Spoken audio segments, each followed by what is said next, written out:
Broadway is 41 theaters inside of a 20 block radius in New York City. Around Times Square is generally how we refer to it. And they are theaters, and Broadway is also defined as theaters with over 599 seats that are considered eligible by the Tony voting organizations, the Broadway League and the American Theater Wing. And so that's really what Broadway is. It's 41 theaters that are owned by a foundation and several individuals, several nonprofits. You know, when you think about a play moving from a regional theater anywhere in the world or in the country to a Broadway house, what you're talking about is a significant financial investment from people that have the relationships with the Broadway theater owners in order to present in their houses. So the average play, let's just say the average, we're not talking about big cats, you know, lots of costumes and, you know, a big, whatever, big piece band, but the average, you know, play, I don't know, 10 people in the cast or something like that, you know, simple sets. How much would you say that costs to produce? So plays are anywhere from 3 million to 6 million now. And that's I've for a seen year? that. No. So the cost in producing a show, or at least bringing a show to Broadway, is structured such that there's pre-production cost. So there's a cost there's a budget that you raise that includes all of the costs to open a show. That might be building the sets, costumes, paying all of the creative team, the directors, the playwright, the actors, and then putting a deposit down on the theater where you will present this play. And so all of that's included in that cost. And you then could do 3 to 5 million just in pre-production costs just to get to opening night. Right. And Wow. that's a part of the barrier to bringing a show to Broadway, is that there's a major capital investment up front. And that's just a play, by the way. I mean, the musicals now are anywhere from 8 million to 25 million. You could spend anywhere from $3 million to $25 million to get a show into a Broadway house just in pre-production costs. And then after that, it's sort of based on the ticket, you know, what you take at the door. Then there's some kind of split that happens at the door. So you got to figure out how you get the butts in seats, as they say. Right? Yes. You as a producer, you have to go out and raise this money. That's part of what your job is, right? It's to go raise the money to get this show to opening night. And then you Correct. have to find a house that will host the show. We'll have it at that, right? So tell me about what it's like when you're trying to raise money for a show. Well, it's interesting because, you know, my producing partner and I came into the business from Wall Street, and we've always approached it as an entrepreneurial venture. You're generally starting out by getting high net worth individuals to believe in the concepts that you're presenting them. Wow. So yes, you're raising money a lot like you said, it's a startup. So you got to go to people who are going to do some angel investing. You're trying to go to people who are going to do a little bit more mid-tier or higher level investing. And then, you know, who's going to be in the show matters, right? How important is the cast when you go out to have some of these investment meetings? Or the creative team. I mean, there are different elements. Some investors might be familiar with your director, or they might be familiar with a famous playwright that is involved, or they might be familiar with the producing team. Okay, and then getting a house. How hard is it to get into one of these 41 houses? I mean, there's only 41 of them. I imagine there's 5,000 people who want to produce plays. So how hard is it to get a house to have your show? Up until, March 13th, there were 20 shows on a waiting list for each of the houses. You've done Cat on a Hot Tin Roof. You've done Streetcar Named Desire. You've been involved in several other shows with big name people like Alicia Keys and others, Denai Guerrera. So how many of these theater owners are African American? 0. Okay, so now we're getting to the structural aspect of race, right? So there are no Black theater owners. No, what we now see is that structurally, there are so many other elements of Broadway that need a door opened for people of color to at least have an opportunity in, general management, company management, advertising, publicity, accounting, legal. So how do we fix it? Well, there's a movement afoot right now to try to increase the Tony eligible theaters to include some Black operated theaters. Is the Apollo on that? The top choice right now is the Apollo. So there's a movement afoot to see that happen.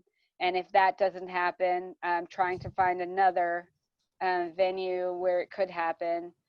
Because for me, that is systemic in that the education that happens for all of the people that work on a production in that theater is then transferable to every other theater. Right now, the conversation about general managers of color always stops because, well, we don't have any that are qualified to take on this role. And there are no qualified general managers because even though the general management offices all have internship programs, they've been recruiting from Howard for years, they don't have permanent positions available after someone has a successful internship opportunity. So, that's a barrier. So once you have a Black operated theater with Black professionals working in it, then you have a vehicle for training and a pipeline that can then transfer into other theaters. And to me, that would be something systemic. And ultimately, ownership is a part of, what we are doing as Black producers on Broadway. Owning the content that you're creating is a key element of sustainability. And so fostering more Black producers on Broadway is a part of changing that system. Is there anything to get the current crop of theater owners to greenlight more shows in their theaters? The theater owners are, they're seeing green above all else. And so when they think that they're going to make more money with a show, they're happy to move it up the list and include it in their season. And so for us, it's about creating an appeal for audiences. And the difference between the shows that my producing partner and I have done and the other shows on Broadway is that we have an audience that's specifically interested in seeing themselves on stage and will come out to see themselves on stage when they aren't going to see other shows. And so it's an addition, it's a new audience that we're bringing in. And so continuing to have those offerings on Broadway will only help to increase that audience. So I have a question. Is there on Broadway, you think about like in sports, right?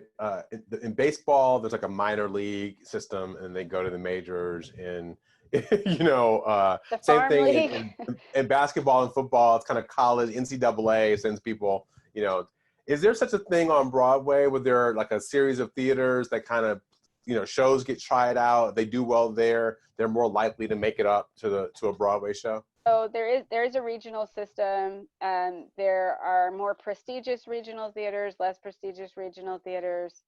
Um, Is that diverse?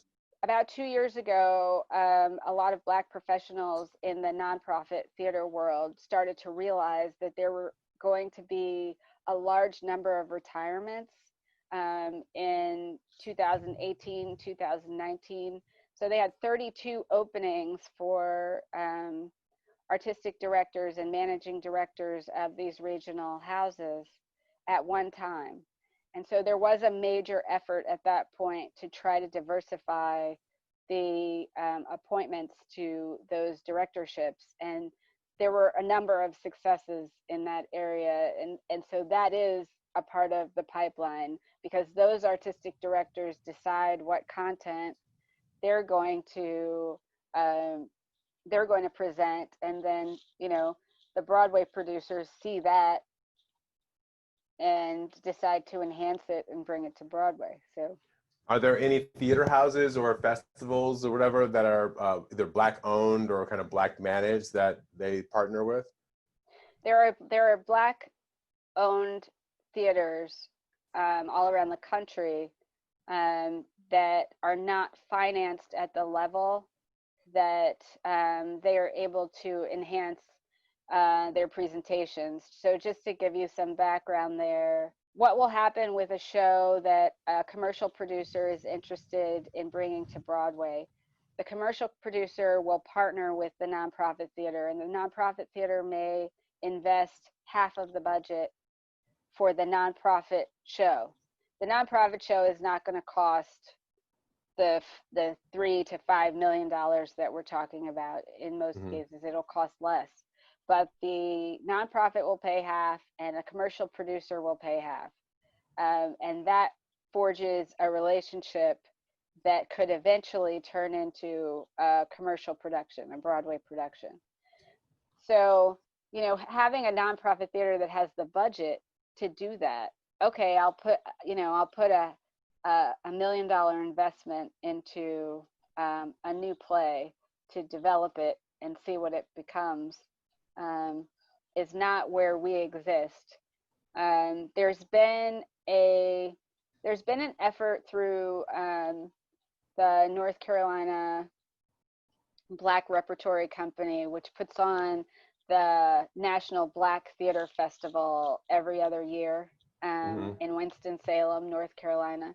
There's been an effort for them to create a chain of all of the Black-owned regional theaters so that they can start to leverage resources. Because if they leverage resources, then the sets get built because they all pool their funds. Then shows could actually tour around those theaters and potentially become ready for Broadway that way. And so there's been that effort afoot, and I think that more investment in that area is an option too. What's amazing to me, and I'm going to wrap up. What's amazing to me is it's almost like, you and I went to Morehouse, you went to Spelman. We have lots of friends who went to big white schools, University of Michigan, Princeton, California system. But yet it still seems like you have this leadership class that comes out of HBCUs that go out into the world and tend to, and make these waves. Not to say other places don't do it, but it's such a concentration of people that will come out of Morehouse and Spelman and Howard and Hampton and Florida A&M and in these schools. And it seems like we go through this dance of trying to figure out how to do it in the big mainstream system. But we find at the end of the day, the way to most simply and most easily get more Black representation and more Black exposure is to going to Black institutions that can like nurture it and then push it out into the world for everybody else to see. Yes. You mean like our college experience? Yeah, it's like an HBCU system for theater almost, right? Yeah. It just seems like this keeps being a thing. We see it in employment. Black companies hire Black staffs. Those staffs go on and do other things. We're seeing it in theater. We're seeing it in education. it's like I don't know. Should we keep trying to recreate the wheel, or should we just invest in the Black institutions? Yeah, we should invest in the Black institutions.